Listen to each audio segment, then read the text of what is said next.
On you, Catherine. Got it. Okay, go ahead, Pete. All right, well, good afternoon, everybody. Welcome to the Berlin Transit-Oriented Community Walk Audit Workshop. We are doing a virtual workshop following up on our really fun in-person event a few weeks ago, going around the Berlin train station that services Amtrak and the Hartford line, just opened a few years ago. And this is part of a foundation grant from the the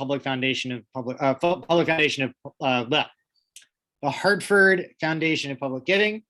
We are partnering with the Center for Latino Progress, and my name is Pete Harrison, and I'm the director of Desegregate Connecticut. We are a pro-homes coalition of nonprofits and neighbors dedicated to seeing a more equitable and sustainable Connecticut through the guise of land use reform. So our project for this transit-oriented community walk audit is a couple of key points.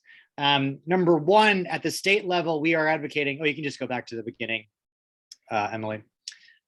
We are advocating for the maximum leverage of the state's investment in this transit system that we have across 40 towns and cities, across 62 stations. Based on the research that DesegregateCT has put together from our zoning atlas, we have seen a real missed opportunity amongst towns that have stations to encourage housing construction within a small walkable radius of the stations. Very few towns and cities are taking advantage of this public investment and this opportunity to create more housing, more kinds of housing that are more affordable and more accessible.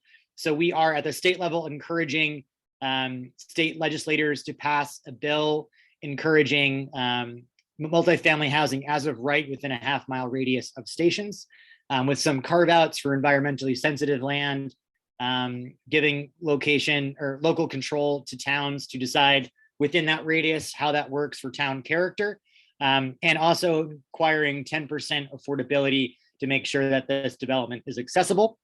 Part of our program here was going out into Connecticut and determining where some of this kind of TOC development is happening already, and to highlight it and to see what towns are doing to take advantage of some of these opportunities and where potentially can they receive some more support from the state level and from community members. So we are very excited to have our first walk audit in Berlin, Connecticut, as I mentioned at the top.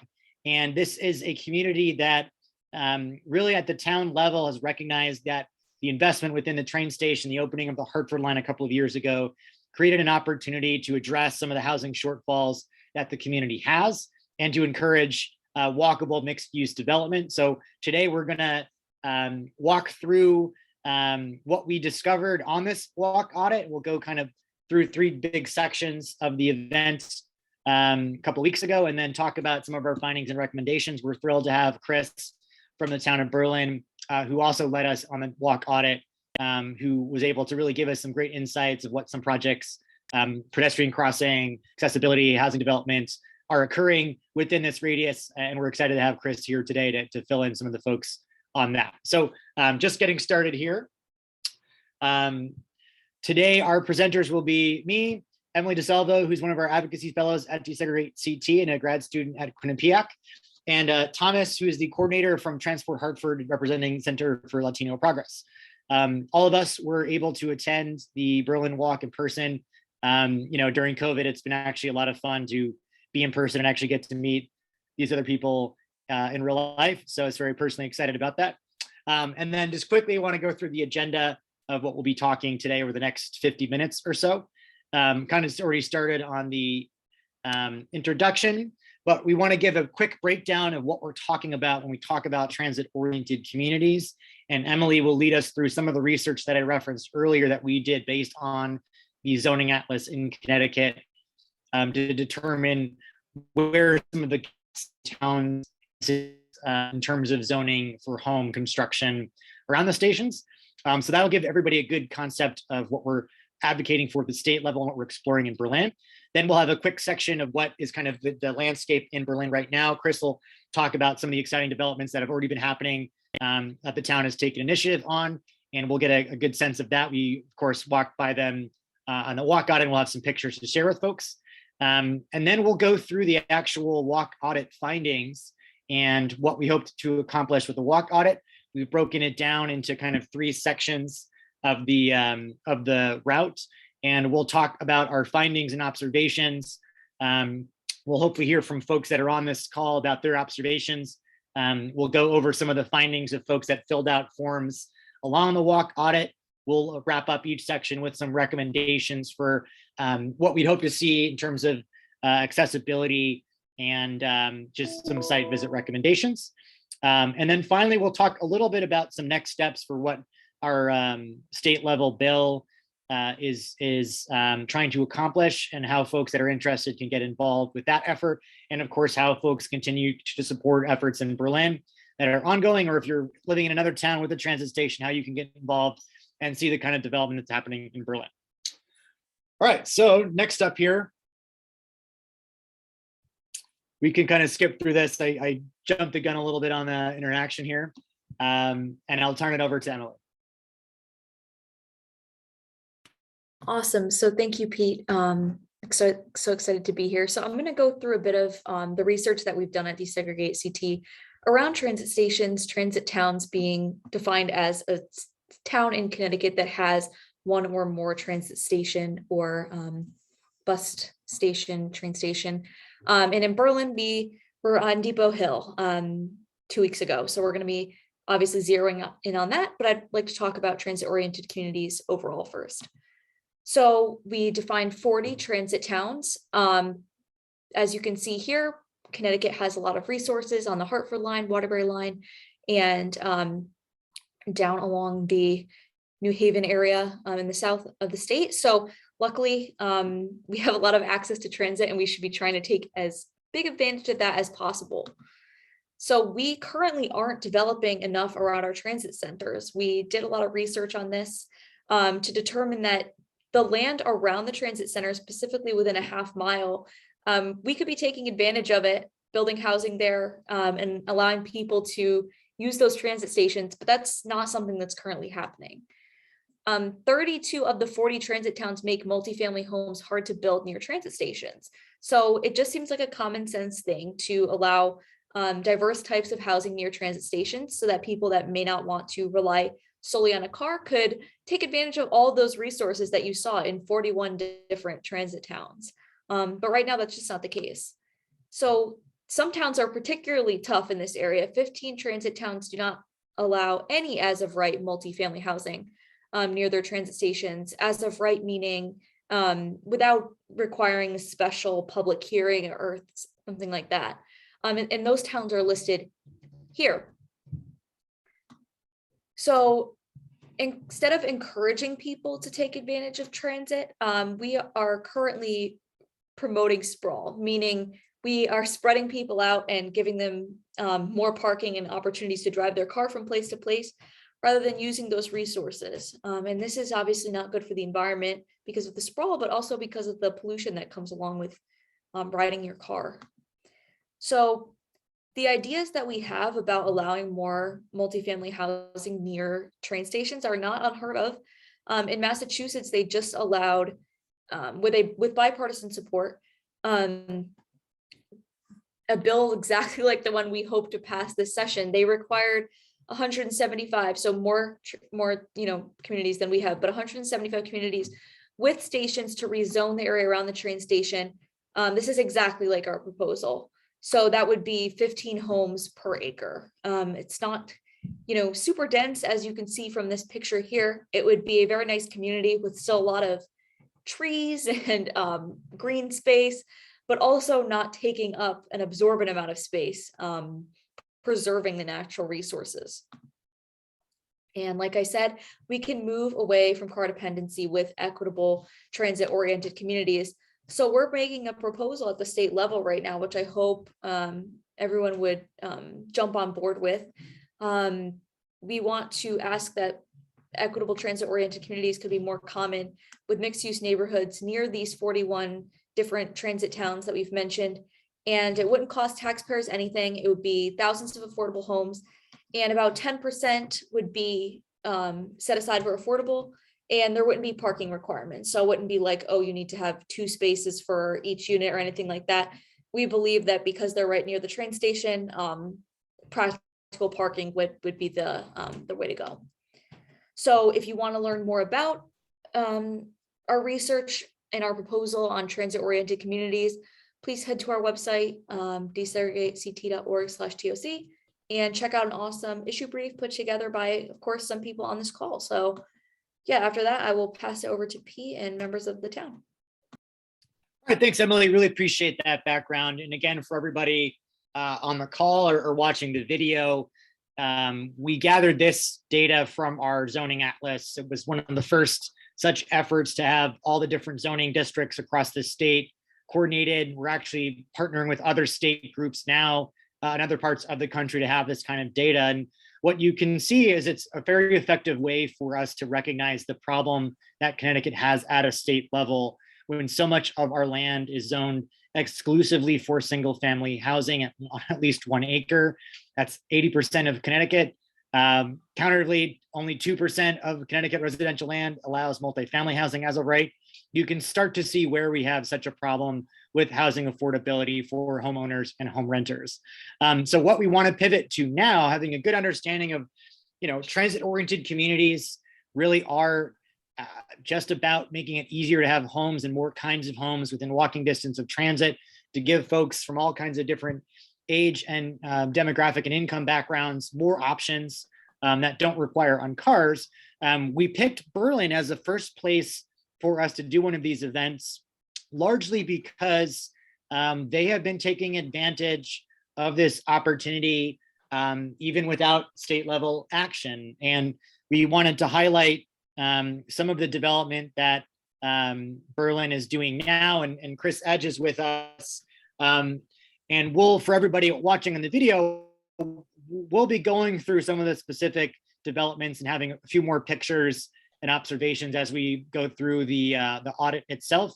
But I just wanted to give Chris an opportunity just to kind of frame the discussion today on some of the things that Berlin has been doing and why they wanted to take advantage of this investment. So I'll turn it over to you, Chris, quickly, and we can then jump into the walk audit. Great, thank you very much. Again, I'm Economic Development Director with the town of Berlin. Myself, our town planner, and one of our town council members was on the walk. We went through a couple of the adjacent residential neighborhoods, essentially went through down by where Town Hall was, came through another couple residential neighborhoods and back through Farmington Avenue. So it was a nice ability to see what's happening. The nice thing too is, and I'll just kind of give a shout out here, is a couple of places that we had been walking had gotten sidewalks in the last couple of years, largely through state funding, through steep programs, connectivity programs. And really one of our goals in Berlin has been to allow residents to get down to Farmington Avenue, the train station area. In the last couple of years, we've seen a couple of great things happen. We have 2 locally owned coffee shops, brewery, about 5 restaurants, a lot of entrepreneurial activity by the train station, which has been tremendous. Presently under construction is a mixed-use development, developed out of Southington, which is 76 units of housing and about 19,000 square feet of commercial, which backs up to the train station, it's a great development. Additionally, the town of Berlin has approved a couple other things, including, sorry, I'm just going to grab my notes here. A couple different projects. Metro Realty is doing one called Deming Ridge, which is going to be 88 units, 30% of which is going to be affordable.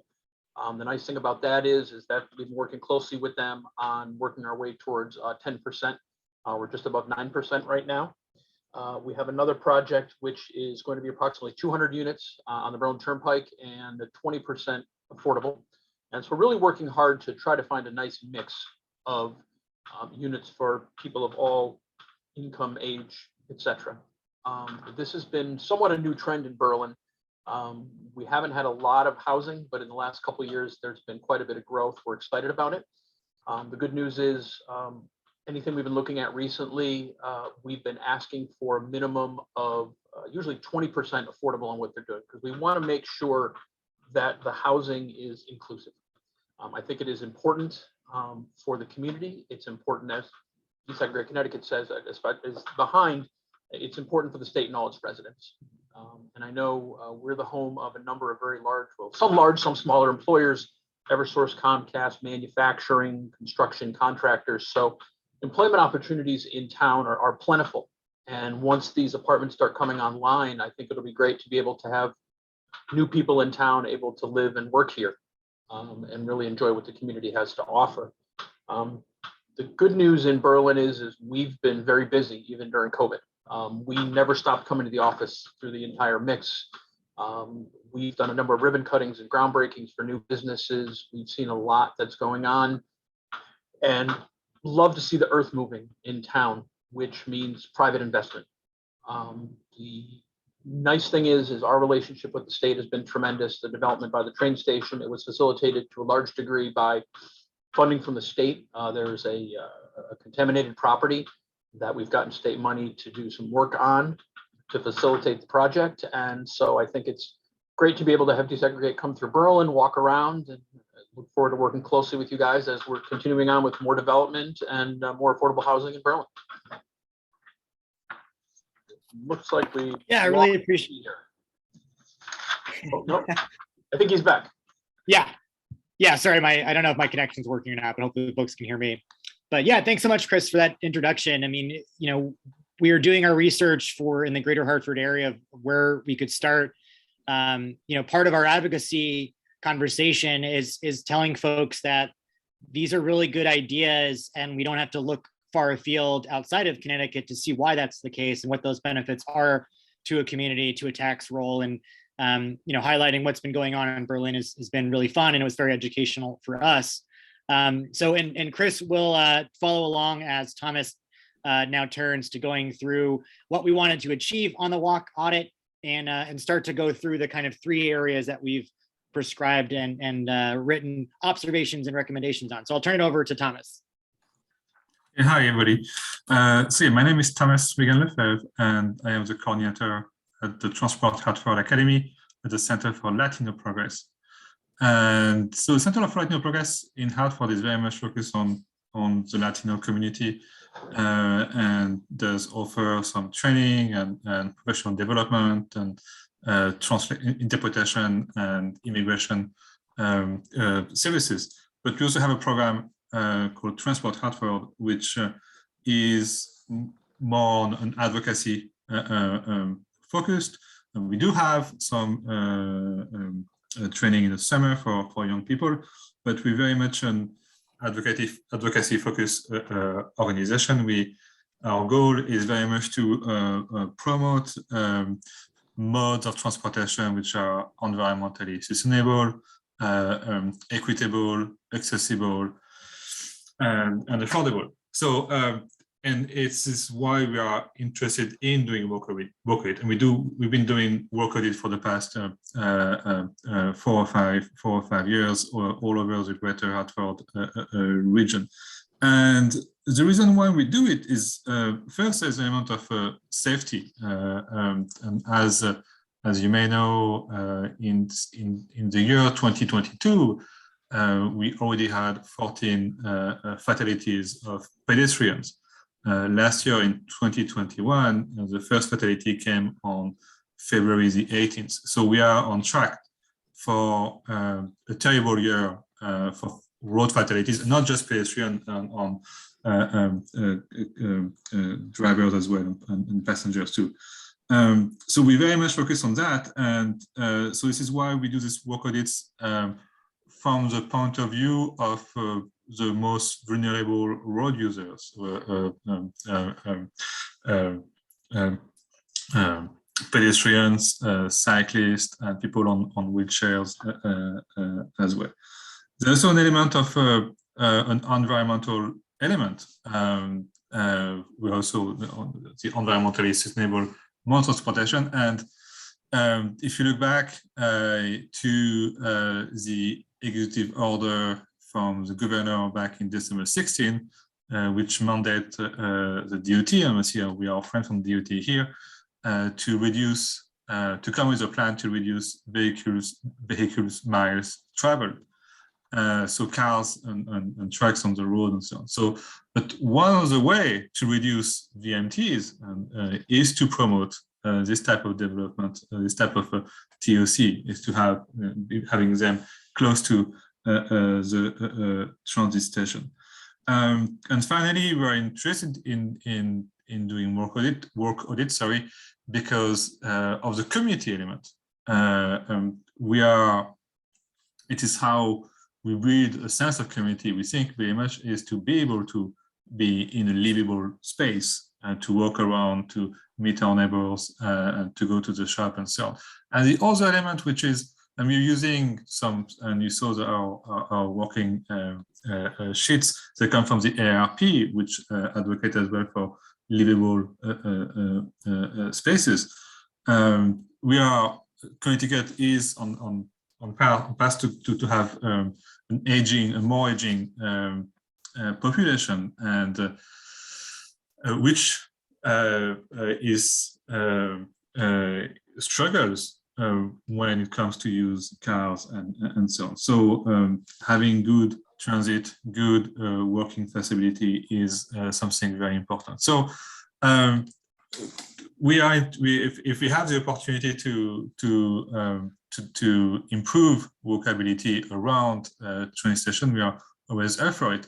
And we usually probably do that for the two, that we create reports which are shared with people like Chris, and then usually municipalities will use this report for grant applications. Say, hey, we have some there is some room for improvement in certain areas, and this is why we can apply. We want to apply for a connectivity grant and so on.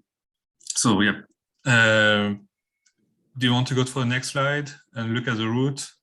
Yeah. So ask you. Sorry. Go ahead, Chris.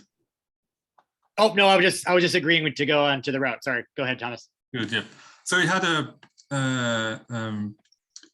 route that went through, we think, 3 areas. The first was this small commercial industrial area, which is just behind the train station along Harding Street.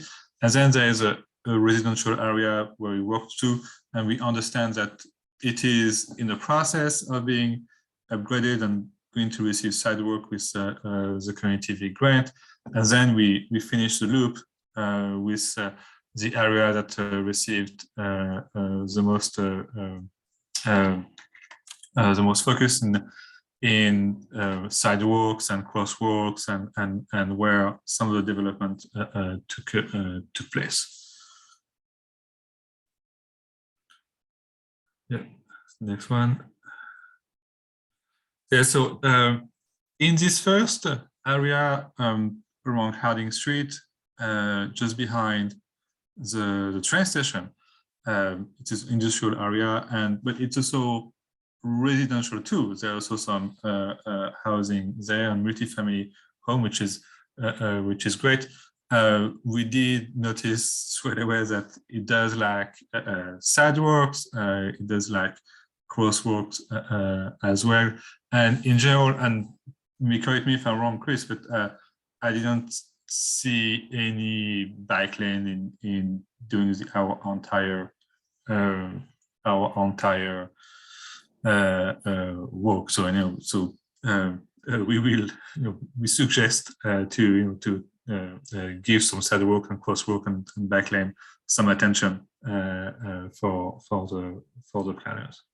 Yes, yeah, that area I believe is slated for some sidewalks, a crosswalk I'm not certain about, and yeah, the main area we had gone is a state highway, and presently there are no bike lanes on it.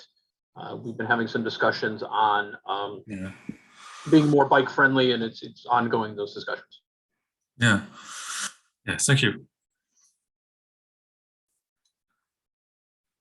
Pete, do you want to talk about the zoning element here? And yeah, sure. So yeah, and then in this first part of the route, and Chris had mentioned this in a couple of places too, really even kind of behind where these pictures are, just sort of north of the station, behind some of this development, there's a lot of land that is currently potentially, getting some funding for remediation, some brown soil sites that would be, potentially a future mini neighborhood. With the right amount of state support. And right now, along some of this first route here, there was, some light manufacturing, industry, commercial space. as we pointed out, they're not sidewalks there yet, but that is in the works. Kind of around the top before you get back to New Britain Avenue, we saw some multifamily housing in these pictures here. So again, which is very common in many places in Connecticut, a lot of this kind of mixed use within a very small walkable radius was the natural order of land use patterns in America and certainly in Connecticut, which would frankly be illegal now in many cases in many towns. So there's a nice legacy of multifamily housing, mixed use, all walkable, going back to that kind of commercial core in the Kensington area that we'll come back to later. Good, yeah. And so, I mean, just the first crosswalk we saw was this one, which was the one between Harding Street and Farmington Avenue. And this one definitely needs some tough love and some painting and so on. But I mean, when we were just at the station, we saw somebody who was on a wheelchair who went out and onto Farmington Avenue. And here, if you zoom a little bit, we see that the snow hasn't been cleared on the ramp here, which prevent someone who is on who is using a wheelchair to actually to use the sidewalk, which is actually pretty wide here. So I think here just a basic recommendation of I'm sure you have an ordinance to clear snow and so on. So that would be something to look into. We saw also that it was a bit dark in terms of there was if you look at the lightning, there was not much light there at night. Not to a nice slide. Yeah. So yeah. So and we already talked about that, so we can go quickly. But yeah, there was no sidewalks and it's great that is going to be taken care of by the connectivity grant. Next slide. Yeah. Also, this is and I understand this is a state road, and we saw here you Chris crossing the road, and it's we noticed that the drivers were driving pretty fast. It's a very straight road here, and there's also bus stops on both sides of the road, and now there's no crosswalk and to cross the road, which is problematic, and you probably need something even more visible than just a crosswalk, or some lights, some flashing lights for pedestrians and so on. So that could be something that I'm sure you've been looking into that when you are upgrading this area. Yeah, the bus stop don't have any bench or shelter as well. So, and the second portion, the sample area, which is a much more residential area, but we did notice a few intersections which were pretty dangerous across the State Road and Main Street as well.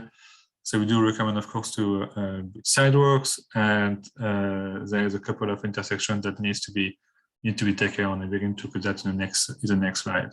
I should also mention too, for folks that weren't able to attend, we had some folks from the State Transportation Department on, and they're interested in kind of understanding about TOCs and understanding where a state road particularly, there are opportunities for them to provide the towns and the communities more crosswalks. So I do want to acknowledge, we really appreciated the participation of folks from CT DOT that are certainly open to these conversations and aware that there are resources that towns can take advantage of. Yes, thank you, Pete. And so, yeah, so this one is just, if you look at the picture on top right, the crossing between Farmington and Hillcrest and Grove. The cars are going very, very fast. And so there's, I mean, we recommend that there should be some ways to reduce the speed, and to protect pedestrians. A flashing crosswalk would be a good addition here. There is no sidewalks to go to the crosswalk, which is also an issue. Chris, I had a question. Sorry, if you get back to the last slide, Emily. I kind of forget. I might have been actually talking with somebody from DOT when we walked by this lot, but the top picture, you know, that sort of mound of land on the other side of that was mostly woods. I was curious. I can't remember what that was zoned for. If that's, you know, obviously privately held or publicly held, or is it residential? What is that lot? I am looking it up as we speak. So this is Maureen. I'm online as well. Hey, Maureen. Town planner. Hi, everybody. I just, if I can make just a couple of clarifications, because I want to give credit to some of the really hardworking people in the town that have been doing some things. So Chris mentioned, but I want to be a little more specific in several areas. Not this one in particular, I don't think, but the previous slide along Harding Street or Langdon, there is part of the sidewalk program, and we have a pretty vigorous sidewalk initiative that we're in the process of implementing and finishing some connectivity. And it's a connectivity program that brings sidewalks and gaps in the sidewalks so that it reaches out to most of our schools in the greater downtown area, so that those schools, the public schools, would be able to get into the town center and Farmington Avenue. So some connections will be made over the, you know, they have been being made over the last couple of years, and we're continuing that process once building season starts again this year. That's already in Public Works hopper. So just wanted to make everybody aware of that. This particular slide he has up right now, there is a sidewalk leading up to the side street that the picture's taken from, but it then doesn't connect that extra 30 feet probably to this crosswalk. So that's just a factor in that area. Again, it is a state road. I believe, I didn't double check it, but I believe the speed limit reduces as the car you're seeing is approaching from the west towards the Kensington downtown area. And I believe there's a traffic light, maybe, well, 2 blocks east of this intersection. And I believe that the speed reduces there, as it would on most state roads as you approach a more populated area or a downtown area. The other thing relates to the lighting that was mentioned, not particularly in that area that was shown in the picture. However, along Farmington Avenue, I'm going to say it was probably within the last 10 years, or about 10 years ago, we did have a lighting program that we implemented downtown, where we got the village light types of lighting that are put in along Farmington Avenue to bring that scale down from those tall state flood lamp type street lighting. And we have a good section of Farmington Avenue that has, and the other downtown areas off onto Main Street that have the black village style street lights to bring that scale down for walkability and lighting and friendliness. And just wanted to bring those out because a couple of people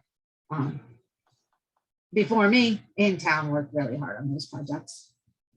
Yeah, thank you so much, Maureen, for that context. And as we walk through, we'll have some pictures of some of that, the Kensington downtown area and some of the Farmington Avenue stuff too. So we'll definitely highlight some of that. It was a very pleasant walk.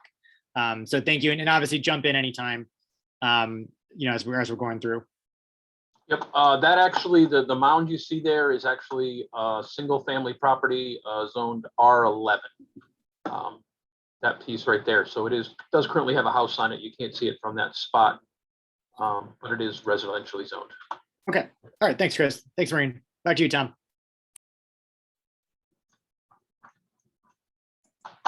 Yes, thank you very much. Thank you, Chris and Maureen, for this. Really appreciate it. Next slide, if you may. Yeah, so this is the main downtown is really pleasant, and it's really nice to have this painted crosswalk there.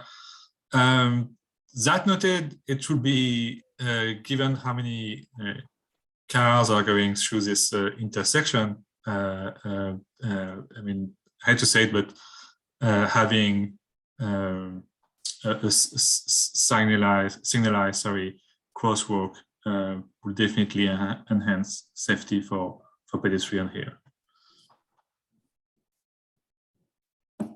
Yeah, that's a nice shot of some of the village lights that Maureen, you were talking about too. It just then, yeah, the downtown area, this Kensington Street here was really, really lovely. Thank you. You? Yeah, I know signalized on that corner was discussed, and it was not taken, and I could not tell you the history of why, but I know it was looked at. I know right now it's a blinking red light at the last intersection you were looking at. Yes, thank you. And then for the next session, we're looking at the Kensington area, and it's a really nice area. There are sidewalks everywhere. It's very pleasant to walk around. That noted, I think there's a few intersections that needs to be revisited. And so if you look at the next slide, if you don't mind. Yes. So here, for the Burnham Farmington staff, for example, here, there's no shelter here. That should be something welcome, but we have a very nice sidewalks and crosswalk here. Next slide. And I think I may have missed a slide here, but anyway, in terms of driver behavior, I think it was pretty respectful for pedestrians, and we really felt safe during the walk to cross the road and the street, maybe apart from the one on Farmington that we just looked at a few minutes ago. But here I took a picture. We were talking of somebody who actually stopped almost in the middle of the crosswalk, and it may be interesting for municipalities to look into traffic calming designs, where speed bumps and this kind of thing, where we have some area which are where we hope to have more pedestrian to use on a regular basis. Yeah. And we will send you, a more detailed report with all the intersection and crosswalk and so on for you for your view as well. Yeah, and thank you, Thomas. And that was, an abbreviated trip. I mean, I think it was just about 2 hours, or maybe an hour and a half for the walk. I think we all got lucky too that it was nice weather. But our overall impressions are, again, credit to the town taking advantage of some of the different connectivity grants and other vehicles that are already available for this kind of pedestrian-friendly commuting. And really what we think, we can talk a little bit more, Chris. We had some pictures at the beginning of the slides actually about the development right on abutting the train station. But yeah, thank you, Emily, for jumping back to that just quickly. Because it might be nice just to highlight a little bit more of that, Chris, because that was towards the end of the walk, right by the train station, and really I think gets to, yeah, this one's great. Really gets to the core of what we're talking about for what, our legislative proposal really allows for towns to develop at the kind of scale that makes sense for them. And what Emily had shown in our research that we shared in the chat too, when we talk about 15 homes per acre, as an average across this radius that has a lot of different looks. I think people sometimes assume that means a skyscraper or something, but having a real example of this kind of development is great. So Chris, if you want to just, give us just a quick download too of, what you told us on the walk audit about this particular project. I know you talked about it quickly already, but it's a large, multifaceted project that's literally stone's throw from the train station. So I'd love to highlight that. Sure, I appreciate that. Yeah, it's a Southington-based developer called Newport Realty Group. The town partnered with them as it was a town-owned parcel of land, and we had modified the zoning regulations to increase density because of being in the TOD area from approximately 8 units an acre to about 25 units an acre. So nice thing about that so this one is a little over 3 acres. They're going to have 76 total units. The building you see there is going to be 16 units on the 2nd and 3rd floor, and then commercial on the ground floor. So this really happened because the town and Newport Realty Group came together to figure out, one, what would fit scale wise. We wanted to make sure something that would work in the downtown area. I think the tallest building other than this one is probably 2.5 stories. This is going to be 3.5 stories, the tallest building in the complex. It also really fits in. It feels like it's going to feel like a Main Street type of building. It's not going to be, as you said, skyscraper-ish. And the nice thing too, even though you couldn't see it's the middle of winter, there's going to be a lot of green space. We actually have a portion of land the town is keeping that we're going to have either for concerts or hanging out, that kind of thing. So that's going to be part of the project, is to keep that open space, because we think it is vitally important to just quality of living when you're looking at this particular area right by the train station. Excuse me. Yeah, that's great, Chris. Thank you. I mean, that's, the upside of, if Emily, you want to go back to the questions, comment slide. That really is the advantage of this kind of gentle density, is the idea that you can have more homes and more kinds of homes, but still preserve open spaces, still have enough, infrastructure around to service that. But yeah, we wanted to highlight that because that's really what got our attention of trying to promote TOCs in Connecticut is outside of the big cities, many towns, as Emily pointed out, don't take advantage of this. So finding out some really just great scaled examples has been very helpful, I think, for our advocacy. So we're certainly excited to see what happens with this development as it comes up.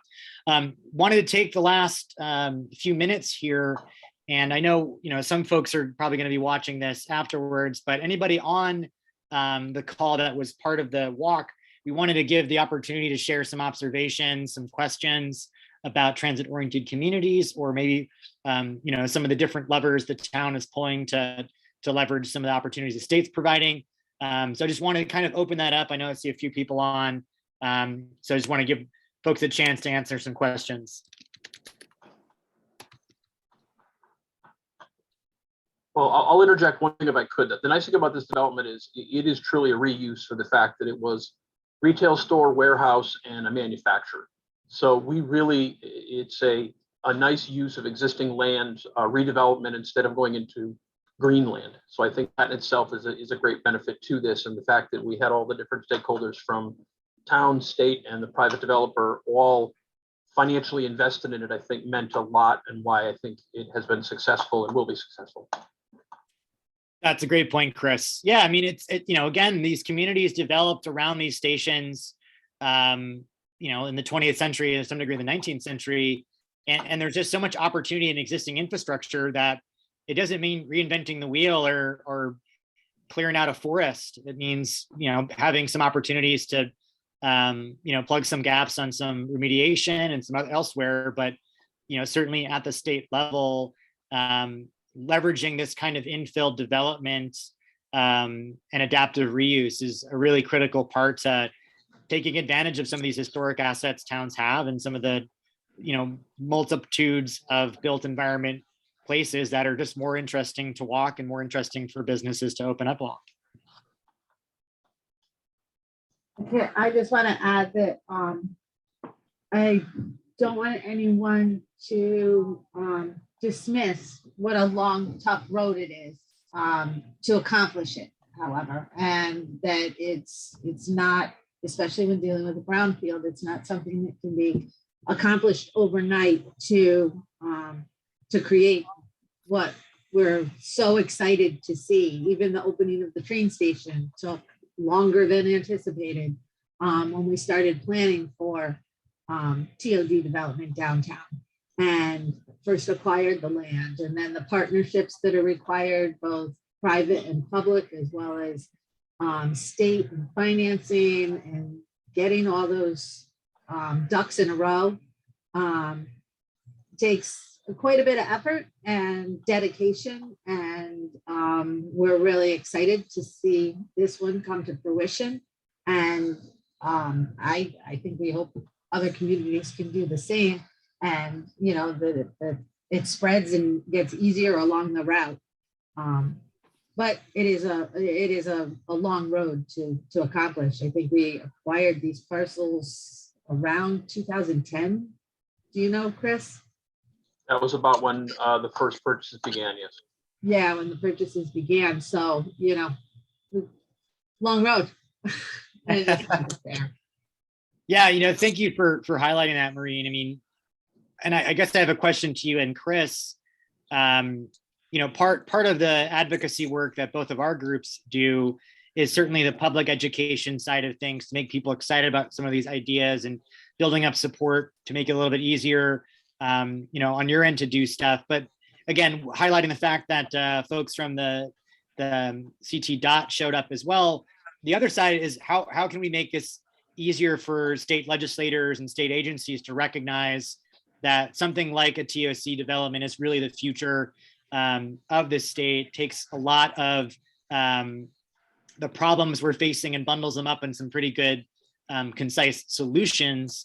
But just want to ask both of you, and broadly, not putting anybody in the spot, you know, what are things that, given the experience of the last 10 years getting this up and running, would be advantageous for the state to embrace? Would it be easier, you know, to get financing in place, remediation in place? Is there, where are the potential steps for groups like us to advocate, state legislators particularly, in addition to our proposal, just getting them to see the advantage and make it easier for towns to move a little quicker on some of these things? I mean, from what I would say, and this goes to both our discussions with Newport as well as with Metro Realty, we're doing the 88 units that are 30% affordable, is early conversations between the town and developers. I think at this point, if you look at the state statute 830-G, it's there for a reason. We want to see affordable housing, but if you can have discussions on the front side, what would work for the town of Berlin? That's what we did with Metro Realty, was they want to be in the community. We want to get to the 10%. How do we work together to make it work? The project is not the end all be all, but the good thing about it is we come to a solution that the town likes, Metro can make work, and understandable. The private sector needs to make money. We get it, but it's where's that middle ground that makes sense? And I think if you have the discussions beforehand, it really can help the process, because you get a project that fits the community. You don't see something that's just dropped in, and you don't have people that are essentially fighting against each other, potentially to go into court. And not every situation is the same, but we found it's worked very well to have those open discussions with a developer, because they want to go into communities. It's how do you have those discussions? You have them early, try to figure out where people are with it. You can't always find a solution, but at least discuss it through. And I know that, again, to go back to the Metro Realty, it's a great project, and it is literally going to be right next to one of our largest employers. I believe it's on a bus line. So, I mean, all the different pieces that you would want for housing are in place, and it essentially is a hop, skip, and a jump from the Berlin Turnpike, so it's easy to get to. Yeah, that's a great point, just in terms of how do you balance the public needs and just the private incentive that, you know, our system requires right now. And that's a really, you know, good piece of advice for us talking to towns as well, of, you know, getting ahead of it and seeing the opportunities where, you know, more multifamily zoning makes it more attractive and more capable of this kind of development. Maureen, did you have anything to add on that, or, you know, dealing with some of the state side of stuff? No, just I guess My only factor is, as a public servant, I advocate for our state public workers as well. And I think we all work really hard. And it's just a matter of the legislature and everyone has to, and each department in their budgets has to balance the multiple tasks that they're charged with.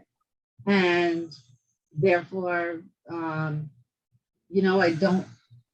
they're charged with determining where their efforts go. So funding or what have you has to be balanced against the other advocacy groups they see. And I guess keeping a realistic look at that for forging forward on any projects, no matter what it is you're working towards, whether it's the environment, whether it's TOD, whether it's housing or, whatever. It's a matter of balance.